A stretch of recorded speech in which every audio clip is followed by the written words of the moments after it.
નમસ્કાર, હું છું વિહંગા પરમાર. સિટી ન્યૂઝમાં આપનું સ્વાગત છે. સૌપ્રથમ એક નજર આજના મુખ્ય સમાચારો પર. ભરૂચના હાસોટ તાલુકાના પૂર અસરગ્રસ્ત ગામોમાં મંત્રી ઈશ્વરસિંહ પટેલે નિરીક્ષણ કરી અધિકારીઓને જરૂરી સૂચના આપી.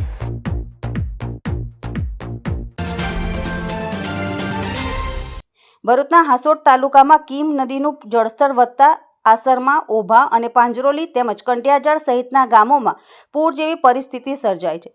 રાજ્યના જળસંપત્તિ મંત્રી ઈશ્વરસિંહ પટેલે શુક્રવારે અસરગ્રસ્ત વિસ્તારોની મુલાકાત લઈને પરિસ્થિતિનું સ્થળ પર નિરીક્ષણ કર્યું હતું. મંત્રી ઈશ્વરસિંહ પટેલે પાણી ભરાયેલા વિસ્તારોમાં જાતે ટ્રેક્ટર ચલાવી અસરગ્રસ્ત ગામોની મુલાકાત લીધી હતી અને સ્થાનિક લોકોની સ્થિતિ અંગે માહિતી મેળવી હતી. તેમની સાથે પ્રાંત અધિકારી ભવદીપસિંહ જાડેજા, મામલતદાર રણજીતસિંહ મકવાણા, પોલીસ ઇન્સ્પેક્ટર નયન વસાવા સહિતના અધિકારીઓ હાજર રહ્યા હતા. મંત્રીએ અધિકારીઓને અસરગ્રસ્ત લોકો માટે રહેવા, જમવા સહિતની તમામ જરૂરી સુવિધાઓ તાત્કાલિક ઉપલબ્ધ કરાવવા સૂચના આપી હતી. ઉપરાંત ગામોમાં બોટ સહિતના તમામ જરૂરી બચાવ સાધનો તૈનાત રાખવાની અને જરૂર જણાય તો એનડીઆરએફની ટીમોને પણ તાત્કાલિક કામગીરીમાં જોડાવાની તૈયારી રાખવા જણાવ્યું હતું. વહીવટીતંત્ર દ્વારા સતત પરિસ્થિતિ પર નજર રાખવામાં આવી રહી છે અને લોકોને સતર્ક રહેવા અપીલ કરવામાં આવી છે. ગઈકાલે વાત કરીએ, ગઈકાલે અંકલેશ્વરની અંદર 6 ઇંચથી પણ વધુ વરસાદ વરસવાને કારણે અને સિઝનનો કુલ 22 ઇંચ જેટલો વરસાદ વરસી રહ્યો છે. એને લઈને જે કીમ નદી છે એનું ઉદ્ગમ સ્થાન જે છે એ નેત્રંગથી છે અને નેત્રંગ તાલુકો, વાલિયા તાલુકો, માંગોળ તાલુકો અને હાંસોટ તાલુકો આમ મળીને ઉપરવાસમાં જે વરસાદ પડે છે ટોટલી પાણી એ કીમ નદીમાં આવ્યું છે અને આંબલી ડેમ પણ છલકાવાને કારણે ત્યાંના દરવાજા ખોલવાના કારણે આજે કીમમાં પૂરની પરિસ્થિતિ સર્જાય છે. એમાં સરકારી ટીમ પણ એસડીએમ શ્રી, મામલતદાર શ્રી અને ટીડીઓ શ્રી તેમજ પોલીસ ઇન્સ્પેક્ટર પણ આ સ્થળની મુલાકાત લઈને જે લોકો ફસાયા હતા એમને સલામત સ્થળે લાવીને પોતાને પીવાના પાણીથી લઈને જમવાની વ્યવસ્થા પણ સરકાર દ્વારા કરવામાં આવી છે અને સાથે સાથે સ્વૈચ્છિક સંસ્થા દ્વારા પણ કરવામાં આવી રહી છે. ત્યારે આ વધુ પડતા વરસાદ પડવાના કારણે આમ તો જોઈએ તો સમગ્ર દક્ષિણ ગુજરાતની અંદર જોઈએ છે કે ઉમરગામની અંદર 28 કલાકની અંદર લગભગ 40 થી 42 ઇંચ વરસાદ પડવાના કારણે ત્યાંની જે સ્થિતિ સર્જાય છે એ જ રીતે આ ભરૂચ જિલ્લાની અંદર પણ જે કીમ નદીની અંદર ઉપરવાસમાંથી પાણી આવવાને કારણે પાંજરોલી, ઓભા અને આસરમાં આ 3 ગામોની અંદર લોકોને સ્થળાંતર કરવામાં આવ્યા છે અને સેફ જગ્યાએ રાખવામાં આવ્યા છે. સરકાર પણ આ બાબતે કટિબદ્ધ છે અને અનિશ્ચિત બનાવ ન બને એના માટે આ રસ્તો બંધ કર્યો. ત્યાં પોલીસ દ્વારા લોકોને અવર જવર કરવા માટેનું પણ બંધ કરીને લોકોને સલામત સ્થળે લઈ જવામાં આવ્યા છે. ભરૂચ શહેરના સ્ટેશન સર્કલ ખાતે નીટ પેપર લીક મામલે આમ આદમી પાર્ટી દ્વારા વિરોધ પ્રદર્શનનું આયોજન કરવામાં આવ્યું હતું. દિલ્હીના જંતર મંતર ખાતે સીજેપી દ્વારા છેલ્લા ઘણા દિવસોથી નીટ પેપર લીકના મુદ્દે વિરોધ પ્રદર્શન ચાલી રહ્યું છે, જેના પડઘા હવે દેશના વિવિધ રાજ્યો અને જિલ્લાઓમાં પણ જોવા મળી રહ્યા છે. જે અંતર્ગત ભરૂચ શહેરમાં ડોક્ટર બાબા સાહેબ આંબેડકરની પ્રતિમા સ્ટેશન સર્કલ ખાતે આમ આદમી પાર્ટીના આગેવાનો અને કાર્યકરો દ્વારા વિરોધ કાર્યક્રમ યોજવાનો પ્રયાસ કરવામાં આવ્યો હતો. કાર્યક્રમને ધ્યાનમાં રાખીને પોલીસ દ્વારા સ્ટેશન વિસ્તારમાં ચુસ્ત બંદોબસ્ત ગોઠવી દેવામાં આવ્યો હતો. આમ આદમી પાર્ટીના આગેવાનો અને કાર્યકરો હાથમાં વિવિધ પોસ્ટર અને બેનરો લઈને વિરોધ પ્રદર્શન માટે સ્ટેશન સર્કલ પર પહોંચ્યા હતા. જો કે તેઓ વિરોધ પ્રદર્શન શરૂ કરે તે પહેલાં પોલીસે સ્થળ પર પહોંચીને આગેવાનો અને કાર્યકરોની અટકાયત કરી લીધી હતી. પોલીસની કાર્યવાહી બાદ સ્ટેશન સર્કલ વિસ્તારમાં થોડા સમય માટે ચહેલપહલ જોવા મળી હતી. કોઈ અનિચ્છનીય બનાવ ન બને તે માટે પોલીસ દ્વારા સમગ્ર પરિસ્થિતિ પર નજર રાખવામાં આવી હતી. સાથે જ વિરોધ પ્રદર્શનને લઈને કાયદો અને વ્યવસ્થાની સ્થિતિ જળવાઈ રહે તે માટે પોલીસ બંદોબસ્ત પણ યથાવત રાખવામાં આવ્યો હતો. હાસોટ પંથકમાં ખાબકેલ 5 ઇંચ જેટલા વરસાદના પગલે હાસોટથી કંટિયાજાળને જોડતા મુખ્ય માર્ગ પર દંતરાઈ ગામ નજીક વનખાડીનું પાણી ડાયવર્ઝન પર ફરી વળતા માર્ગ વાહન વ્યવહાર માટે બંધ થઈ ગયો હતો. હાસોટ પંથકમાં ખાબકેલ મુસળધાર વરસાદના કારણે ઠેર ઠેર જળબંબાકારની પરિસ્થિતિનું નિર્માણ થયું છે.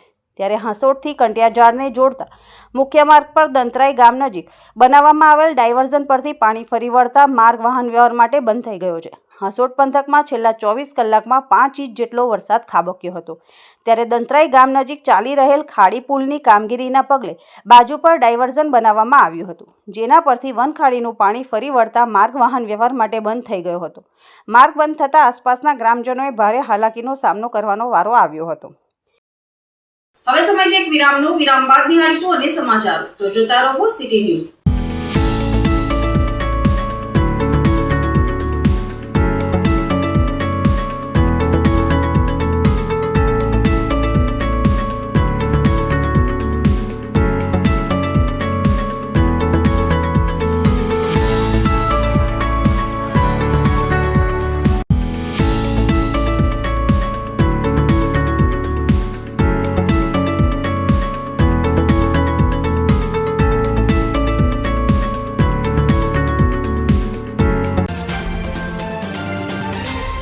અંકલેશ્વર ભરૂચ વચ્ચે ભારે વરસાદને કારણે આરએમપીએસ સ્કૂલ નજીક વરસાદી પાણીમાં તેજ વહેણમાં એક બાઇક ચાલક તણાઈ ગયો હતો.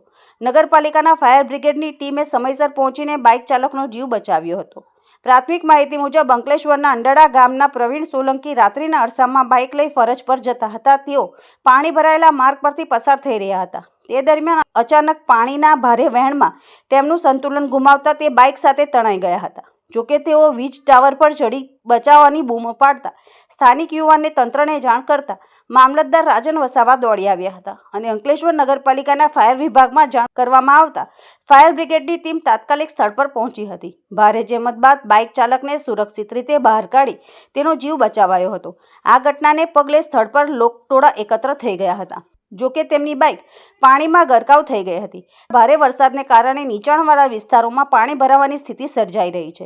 તંત્ર દ્વારા નાગરિકોને બિનજરૂરી મુસાફરી ટાળવા તેમજ પાણી ભરાયેલા અને તેજ વહેણવાળા માર્ગો પરથી પસાર ન થવા અપીલ કરવામાં આવી છે. અંકલેશ્વરના અંડાળા ગામના છાપરાપાટિયા પાસે વરસાદી માહોલ વચ્ચે 1 વર્ષો જૂનું વૃક્ષ ધરાશયી થતાં નાસભાગ મચી જવા પામી હતી. આસપાસના લોકો અને વન વિભાગની ટીમ દોડી આવી વૃક્ષને હટાવી લીધું હતું. આ ઘટનામાં પાર્ક કરેલ કાર અને લારીને નુકસાન થયું હતું. અંકલેશ્વર તાલુકાના અંડાળા ગામના છાપરાપાટિયા નજીક વર્ષો જૂનું વિશાળકાય વૃક્ષ ધરાશયી થવાની ઘટનાઓ સામે આવી છે. વરસાદી માહોલ વચ્ચે અચાનક વૃક્ષ ધરાશયી થતાં મુખ્ય માર્ગ પર પડતા નાસભાગ મચી જવા પામી હતી. વિશાળ વૃક્ષ ધરાશયી થતાં નજીકમાં પાર્ક કરેલ એક કાર અને શાકભાજીની લારી ઉપર પડતા નુકસાન થયું હતું. ઘટનાને જોતા જ આસપાસના લોકો દોડી આવી વૃક્ષને હટાવવાનો પ્રયત્ન કર્યો હતો. આ અંગેની જાણ થતાં વન વિભાગની ટીમ દોડી આવી હતી અને વૃક્ષને હટાવી લીધું હતું. વૃક્ષ મુખ્ય માર્ગ પર પડતા થોડા સમય માટે વાહન વ્યવહારને અસર પડી હતી. આ ઘટનામાં કોઈ જાનહાનિ થવા પામી ન હતી. અંકલેશ્વરના બાપુનગર ઓવરબ્રિજ નજીકથી બી ડિવિઝન પોલીસે જુગાર રમતા 4 જુગારીઓને ઝડપી પાડી રોકડ રકમ, મોબાઈલ મળી કુલ ₹25,000નો મુદ્દામાલ જપ્ત કરી કાયદેસરની કાર્યવાહી હાથ ધરી છે. અંકલેશ્વર બી ડિવિઝન પોલીસ મથકનો સ્ટાફ પેટ્રોલિંગમાં હતો. દરમિયાન ગડખોલ ગામ નજીક બાપુનગર ઓવરબ્રિજ પાસે ઝૂંપડપટ્ટી પાછળ જુગાર રમાઈ રહ્યો હોવાની બાતમી મળી હતી. જે મળેલી બાતમીના આધારે પોલીસે રેડ કરતા જુગાર રમતા રોહિત વિજય હીરે, રાહુલ સુનિલ વસાવા, સરફરાઝ સિરાજ ચૌહાણ અને શુભાંકર સાધીન મલાકરને ઝડપી લીધા હતા. પોલીસે સ્થળ પરથી રોકડા ₹10,000 અને ₹15,000ના 2 નંગ મોબાઈલ મળી કુલ ₹25,000નો મુદ્દામાલ જપ્ત કરી કાયદેસરની કાર્યવાહી હાથ ધરી છે. અંકલેશ્વર જીઆઈડીસીમાં જૈન સંઘના ચાતુર્માસાર્થે પધારેલા જૈન સાધ્વીઓનું ભવ્ય સામૈયું યોજાયું હતું. પવિત્ર ચાતુર્માસ નિમિત્તે અંકલેશ્વર જીઆઈડીસી સ્થિત જૈન સંઘ ખાતે જૈન આચાર્ય પૂજ્ય વિકસિત માલાશ્રીજી મહારાજ તથા અન્ય 6 સાધ્વીજી મહારાજ સાહેબનું ભવ્ય સામૈયું યોજાયું હતું. સ્થાનિક જૈન શ્રાવકો દ્વારા વાજતે ગાજતે તથા ધાર્મિક ભાવના સાથે સાધ્વીજીઓનું ઉષ્માભેર સ્વાગત કરવામાં આવ્યું હતું. વરસાદી માહોલ હોવા છતાં આશરે 500 જેટલા જૈન શ્રાવક પરિવારો મોટી સંખ્યામાં ઉપસ્થિત રહ્યા હતા અને સામૈયામાં ઉત્સાહપૂર્વક જોડાયા હતા. સમગ્ર કાર્યક્રમ દરમિયાન ભક્તિમય વાતાવરણ સર્જાયું હતું. ચાતુર્માસ દરમિયાન પૂજ્ય સાધ્વીજી મહારાજ સાહેબ દ્વારા વિવિધ ધાર્મિક આરાધનાઓ, અનુષ્ઠાનો, સ્વાધ્યાયો તેમજ ધાર્મિક પ્રવચનોનું આયોજન કરવામાં આવશે, જેનો લાભ અંકલેશ્વર જીઆઈડીસી સહિત આસપાસના જૈન સમાજના શ્રાવક શ્રાવિકાઓને મળશે. સ્થાનિક જૈન સંઘ દ્વારા ચાતુર્માસ દરમિયાન વિવિધ ધાર્મિક કાર્યક્રમોનું પણ આયોજન કરવામાં આવનાર હોવાનું જણાવવામાં આવ્યું હતું. હવે એ મનુષ્ય ભાવ મળ્યા પછી આપણે શું કરીએ છીએ? આપણે શું કરીએ છીએ? માત્ર સામાયિક પ્રતિમા એ કોઈ ખાલી આરાધનાથી આપણું પાર નથી આવવાનું. જો એનાથી હારી જવાનો હોત તો શાસ્ત્રના ભગવત એમ કહે છે કે અનંતા મેરુ જેટલા ઓઘા લીધા તો એ ન તર્યા. કેમ ન તર્યા? કેમ કે આપણે મનુષ્ય ભાવને સફળ કરવાનો પ્રયત્ન જ નહીં કર્યો. ઇન્ક્વાયરી ઓફિસની અંદરથી બહુ બધું નીકળ્યું, બહુ બધું મળ્યું એમને અને બહુ બધું સાંભળ્યું એમણે.